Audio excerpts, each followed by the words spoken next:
Let's go sir. Action action centre centre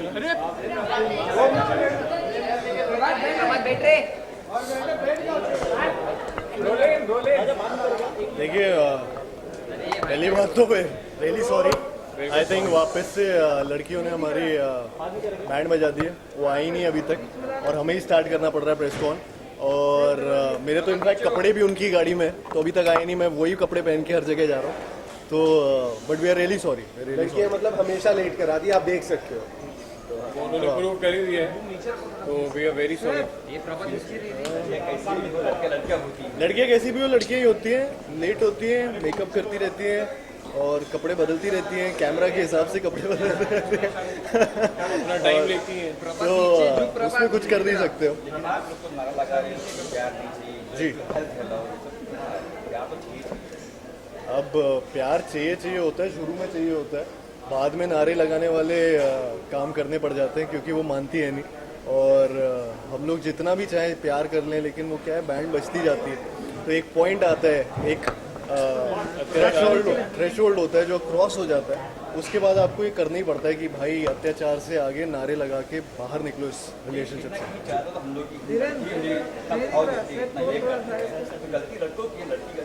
नहीं sir, हम बेबस होते हैं, हम सारा कुछ करते हैं, लड़कियां समझती नहीं है। लड़कियां बस हमें निचोड़ के बस खड़ा कर देती हैं धूप में। उनको एक समझना चाहिए, इसलिए हमने प्रोटेस्ट रखा था और अत्याचार करते हैं। रियल लाइफ ऑब्जर्व काफ़ी किया दोस्तों का। जैसे मेरा भी फ्रेंड है, वो 12th में था, उसने सब्जेक्ट चेंज कर लिया। मैंने बोला क्यों कर रहा है, कहता मैं लड़की के चक्कर में कर रहा है यार, वो सामने जो बैठी है ना बहुत अच्छी दिखती है। चेंज कर लिया और फेल हो गया। नहीं वो नहीं कह रहा हूँ मैं, कॉम्पिटिशन की बात कर रहा हूँ। कॉम्पिटिशन लेवल होता है लड़कियों द्वारा लड़कों का, वो कितना रियल है? वो होता है सर, रियल होता है। हर लड़के को पूछो, हर लड़का रिलेट करेगा। ये बचपन से होता है मेरे हिसाब से। तो जब से पहली गर्लफ्रेंड आप बनाते हैं तब से एक्सप्लॉयटेशन होता जा रहा है हम लड़कों का, और कोई ये फिल्मों में नहीं दिखाता। ये पहली एक फिल्म है प्यार का पंचनामा जिसमें लड़कों के बारे में दिखा रहे हैं कितने बेबस और बेचारे हैं, और लड़कियां कितनी मार रही हैं रिलेशनशिप में उनकी लड़कियों की पावर्स दिखा रहे हैं इस फिल्म में कि कितनी वुमेन एम्पावरमेंट दिखा रहे हैं कि कितनी शक्तिशाली है, कितनी पावरफुल है कि ये लड़के को नचाती रहती है। तो वो शुरू से एक्सपीरियंस करते आ रहे हैं बचपन से। एंड थैंकफुली हमारे पास एक फिल्म है जो ऐसा बता रही है। लेकिन फर्स्ट जो फिल्म थी प्यार का पंचनामा, उसमें तो इस हद तक दिखाया गया कि डॉगी लेवल तक पहुंच गए थे लड़के का जो स्टेटस है। ऐसा होना चाहिए कि आप मानते हैं? देखिए सच है तो अब वो मतलब बताने में दिक्कत क्या है। पहुंच तो इसमें भी गए हैं, आप लोग पोस्टर पे देख सकते हैं। वो देखिए पहुंच तो इसमें भी गए, पट्टे लगे हुए हैं। तो रियलिटी से कोई दूर नहीं है, रियलिटी में भी होता है। जैसे आपके साथ भी आई एम श्योर एक ना एक बार तो हुआ ही होगा, अभी भी हो रहा है। देखिए सब रिलेट करते हैं, वही बात है कि चाहे लड़कियां भी बहुत रिलेट करती हैं इस फिल्म से, लेकिन वो बताती नहीं है, अंदर छुप के बस। और ये जरूर करती रहेगी, डिनाई करती है। सोचती तो होंगी हाँ यार, ये तो मेरे साथ भी हुआ है। लेकिन एज एन इंडिविजुअल क्या मानते हैं, रिलेशनशिप बैलेंस होना चाहिए? डोमिनेंस फैक्टर जो होता है वो रिलेशनशिप को खराब करता है। वो बहुत करता है, और मेरे हिसाब से तो यार वीकनेस एक्सेप्ट कर लो, सब कुछ सही हो जाता है। ये वीकनेस एक्सेप्ट नहीं करेंगी, इनिशियल स्टेज में सब सही रहता है, बाद में आपको गारंटी ले लेती है, फिर हो जाते पंगे, फिर एक को छोड़ो दूसरे को, यही होता है। किस चीज़ में? डोमिनेंस फैक्टर जो होता है, या मेल साइड से या फीमेल साइड से, वो कितना हैम्पर करता है रिलेशनशिप को? देखिए अगर कोई डोमिनेटिंग होता है तो वो हैम्पर तो करता है, लेकिन हम लड़के क्या है समझ जाते हैं कि ये लड़की है चलो जान लो। लेकिन लड़कियां क्या है, आप उनको डोमिनेट करने की कोशिश करो उसी टाइम आपका ब्रेकअप हो जाएगा।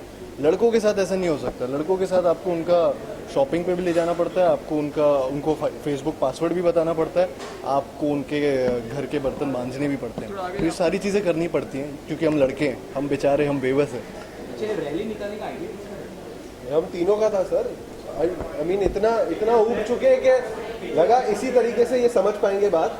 मतलब औरतें वरना और लड़कियां समझ नहीं रही थी ये बात, तो हमें लगा एक पॉइंट तो अब ये लाना ही पड़ेगा कि एक प्रोटेस्ट निकालेंगे तभी हमारी बात समझेंगी। तो हमने ये सोचा और आई थिंक बहुत लोगों ने हमारा साथ भी दिया। जैसा आप लोगों ने देखा, कुछ मतलब 200-500 लोग आ गए थे हमारा साथ देने।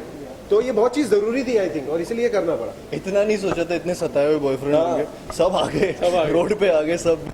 क्या है नारे लग रहे थे अच्छे खासे, टेडी चलाए हमने। तो कॉमेडी में किस कैटेगरी मानते हैं इस फिल्म को? किस तरह का कॉमेडी होगा? बहुत तरह की कॉमेडी होती है, एडेड कॉमेडी होती है।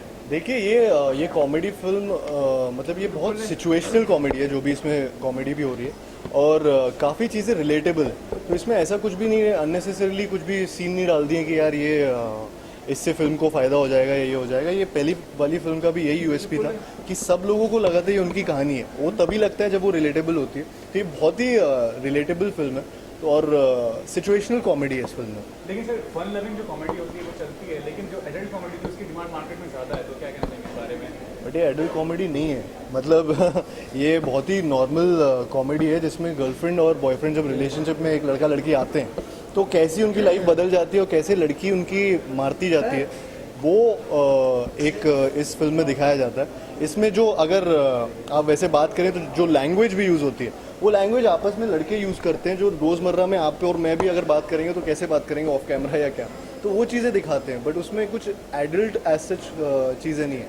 और जो गाना शराबी वो भी काफ़ी लोगों के जवान में चल रहा है, तो ये बार कल्चर को क्या हाईलाइट कर रहे हैं, क्या कर रहे हैं? जी हम कोई कल्चर बार कल्चर प्रमोट नहीं कर रहे हम। बस 3 दोस्त एक अच्छी रात, एक मस्ती भरी रात गुजारने निकले। फिल्म है जैसा आप देख सकते हैं। सो वो एक मस्ती भरा गाना जो लोगों से कनेक्ट हो रहा है। I think I am sure के हर दोस्ती के ग्रुप में एक पॉइंट आता है जब आप एक फ्राइडे नाइट या कि कोई एक रात ऐसी होती है कि जब आप वीकेंड पे निकलते हो। तो it is one of that night जहां हम तीनों ये मतलब एक पार्टी पे निकले और बस एंजॉय कर रहे हैं। बेसिकली यारों का जो होता है ना, यारों के यार जो इनका होता है कि इनको एंजॉय करना है, क्लबिंग होती है, जो यूथ का जो होता है that is related to that only. जैसे कि ये बोल रहे थे ना एक फ्राइडे मिलता है अकेले 3 दोस्तों को, वैसे ये प्रेस कॉन्फ्रेंस जैसे मिली है 3 दोस्तों को अकेले बिना लड़कियों के, वो वैसी वाली बात है। और शराबी गाना भी वन ऑफ इट्स काइंड है अगेन कि ऐसा कुछ प्रमोशन नहीं है कि अल्कोहल, मैं तो नॉन अल्कोहलिक हूँ, मैं पीता भी नहीं। तो ये चीज़ मतलब बस ये है कि गाना अच्छा है और झूमने वाला गाना है। आपसे पूछना चाहूँगा जो पार्ट 2 है कितना सक्सेसफुल इंटरटेनमेंट होगा, मतलब कंपेयर करें तो पार्ट 1 की? देखिए कंपैरिजन तो होंगे, वो इनएविटेबल है। आई थिंक प्यार का पंचनामा 1 को बहुत अच्छा माना जाता है, सक्सेसफुल फिल्म माना जाता है काफ़ी। एंड उसको कंपेयर करना एक गलत बात वैसे होगी क्योंकि ये फिल्म अलग है, कैरेक्टर्स बहुत अलग है, तीनों नए कैरेक्टर्स हैं। कोई कैरेक्टर वहाँ से आके यहाँ पे नहीं, बस ये एक्टर्स थोड़े बहुत वहाँ से लिए। एंड प्यार का पंचनामा 2 अपने आप में एक सक्सेस स्टोरी होगी। अगर वो याद रखी जाएगी तो वो एक अलग फिल्म की तरह याद रखी जाएगी, और प्यार का पंचनामा 1 अलग फिल्म थी। Thank you so much. Thank you.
Central लोग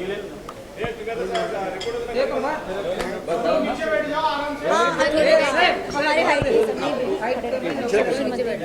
आपको सवाल कहीं से सेंटर में बोला कहा ना वो बहुत हाई हल्का सा नीचे देखो देखिए वो हाथ दिखा रहा है वो हाथ दिखा ठीक है वो कैमरा में सोनी का एंड देखो सोनी का and possibly better, bigger and better than Papa so how is it bigger better and Better. bolder is the word irreverent you want to One by start one comment. One by one. start कर Tell me, you tell me.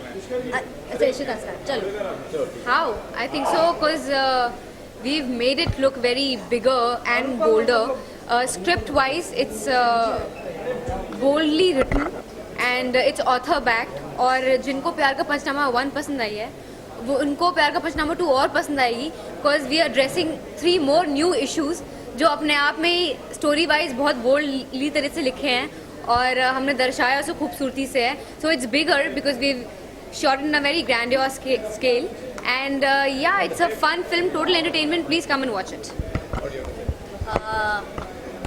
बिगर क्योंकि हमारा इस बार का budget बहुत बड़ा है so logically उस वे में ये बड़ी फिल्म है अब छोटी फिल्म नहीं है बोल्डर इन द वे कि पहली फिल्म में थोड़ा सा लिहाज रख लिया था उन लोगों ने उसने मोनोलॉग मेरे मुंह पे नहीं बोला था उसने अपनी दोस्त के साथ जाके बोला था इस बार हमने पूरा वो क्वेश्चन टप कर दिया है अब वो बेशर्म होके हमें गालियाँ दे रहे हैं हमें बहुत सारी चीज़ें बोल रहे हैं और हम सब सुन रहे हैं कि हाँ ठीक है ये हो रहा है एंड तीसरा क्या था bigger bolder and better of course it's much better अब हम सीख गए ना how to be the devils so we are better at it this time नहीं ये नीचे रखिए नहीं तो मैं सिर्फ ये दिख रही सो बिगर और बोल्डर है तो बेटर तो है ही है लेकिन मुझे सिर्फ ये लगता है कि 4 साल हो गए प्यार का पंचनामा को आए हुए ये पार्ट 2 आई है तो 4 साल में हम लड़कियां बहुत कुछ और सीख के आई हैं और वेज सीख के आई हैं कि आदमियों को कैसे टॉर्चर करें so we learned new ways of torturing men and I love it इतना पकड़ के आप लोगों ने फोटो मोर्चा निकाल लिए है आई नो और हमें पता भी नहीं था जेन्युइनली नहीं पता था अभी आके हमने फोटोज देखे हैं कि वो मोर्चे पे उन्होंने मेरी सिद्धार्थ ने मेरी एक सनी ने टी शर्ट पहनी है जिसमें मेरी फोटो है और उस पर क्रॉस है पहले मैं फोटो देख के खुश हो गई कि wow he is wearing my T shirt and then I saw हाँ तीनों ने मैंने अपने वाले की देखी और उस पर क्रॉस है that's just so sad and आपको एक और एक पीछे की बात बताती हूँ कि ये मोर्चा निकला है एग्जैक्टली मेरे घर के सामने जहाँ मैं रहती हूँ how dare he So I was like, was this a point they were trying to make to me? मतलब ये कुछ सबटेक्स्ट के अंदर तो नहीं था कि निकला मेरे घर के सामने से ही है कि तू सोच ले हम यहीं खड़े हैं सबके सब So yeah, I don't know what to say आप really. लोगों ने इतना परेशान किया उन लोगों को कि ताकि वो लोग मोर्चा निकाल परेशान करवाया गया है हमसे हमने थोड़ी कुछ किया है लड़कियाँ कभी कुछ करती है ना ना फिर कुछ वो हमारे बातें नहीं सुनते तो सुनाने बनाने के लिए करना बेटा इतनी बातें सुनती इतने कुत्ते बंदे आप लड़के अगर इतनी परेशानी थी उनको तो हमने तो फिर भी कुछ नहीं बोला है फ्रस्ट्रेशन तो अभी भी वो निकाल रहे हैं हमारे पीठ के पीछे मोर्चे निकाल रहे हैं और जैसे आपने बोल्डर बोला घर के सामने से अब तो इतनी बोल्ड मूव सामने से ही मुंह पे तो अब इससे ज़्यादा हम क्या करें हम तो कुछ बोल भी नहीं रहे we are still very happy with them. They are unhappy with us. So what to do? But in what category will you consider this film? Is a clean comedy, fun-loving comedy? What category? I think it's a very witty, clean, relatable comedy. ये 3 शब्द मैं definitely use करूँगी. Relatable क्योंकि आप सब हंसते हो trailer देख के और आप सब फर्स्ट पार्ट में हंसे थे और सेकंड पार्ट में भी हंसोगे एंड एज ग्रुप बहुत बड़ा है एज एन इवन दो ये यूथफुल फिल्म मानी जाती है I have had people who are 30 years, 40 years who got up in the theaters हम जब इंटरेक्शन करने गए थे लोगों के साथ एंड who said कि यार बाबू कहाँ है उसे लाओ मुझे लगा मुझे थप्पड़ पड़ेंगे बट वो एकदम खुशी से ग्रीट किए थे मुझे and they were very happy कि they could relate to our story तो एज ग्रुप भी बहुत वाइड है that's why I would say it's a full entertainer so clean entertainer और मेरे ट्रैक में तो पेरेंट्स की भी इन्वॉल्वमेंट है और आई थिंक बहुत सारे लोग उस चीज़ से रिलेट करेंगे कि मतलब शादी तक बात पहुंचती है और यू नो फैमिली है तो फैमिलीज देखेंगी पेरेंट्स की एज के लोग रिलेट करेंगे और lot of other girls also very very clean real life में आपने देखा है इस तरह की पता पंचनामे होते हुए नहीं देखिए इस प्रकार की लड़कियाँ नहीं आप आई थिंक आप पूछना चाह रहे हैं कि हमने किया है कि नहीं ना देखिए इनको भरोसा है हमने किया है लेकिन ऐसा नहीं है चलिए हाँ आया, कोई तो आया, सब आदमी है बाय द वे, ये सब कैमरे I know, एक लड़की दिख रही है जो चुप खड़ी है, 2 लड़कियां हैं जो हमारी साइड पे हैं। हंस के लिखती जा रही है, I hope they are all. चलो आपके खुशी के लिए, हाँ मैंने देखा है लड़कियों को परेशान करते हुए, हाँ मैंने देखा है लड़कियों को पंचनामा करते हुए, हाँ चलो मैंने भी पंचनामा किया है लाइफ में, तो क्या सदियों से आप करते आए हो ना, it's your turn, take it. इतना एक्चुअली बोला जाए अब तो अगर- हमने भी अगर- शुरू किया है, बिकॉज जितने टॉर्चर उन्होंने किए है और जितनी मैनिपुलेशन किया है हमें इस हद तक धकेलने को, I think it's very very less, we have just began now. And अगर पहले नहीं अगर पहले हमको अरे आप कैसे ही से और एक सेकंड, ये से लड़के बेचारे गिफ्ट देते हैं तो गर्लफ्रेंड्स को गिफ्ट नहीं देंगे तो किसको, पड़ोसन को जाके देंगे, गर्लफ्रेंड के लिए तो गिफ्ट एक बात बताओ, अगर बॉयफ्रेंड के पास पैसा, अगर बॉयफ्रेंड कमा रहा है, अगर बॉयफ्रेंड के पास पैसा है तो किस पे खर्च करेगा? He has to share it with somebody, so we are giving him that opportunity that he can share his life, his money, his whatever with somebody, with his love, his care. तो अगर हम पे भी नहीं करेगा तो किसके साथ, किसी और के साथ करेगा, किसी और लड़की के साथ करेगा, फिर ही इज हैप्पी। इस तरह परेशान को भी लड़की भागने की और के बाद ना ढूंढने कोई और से हाँ तो फिर जाए, तो ठीक है, चले जाओ। तो फिर हमें भी कोई और लड़की मिल जाएंगे। कोई और सही, वो सुना ना पहले पार्ट में था ना डायलॉग कि लड़कियों के लिए ऑप्शंस होते हैं, डोंट वरी।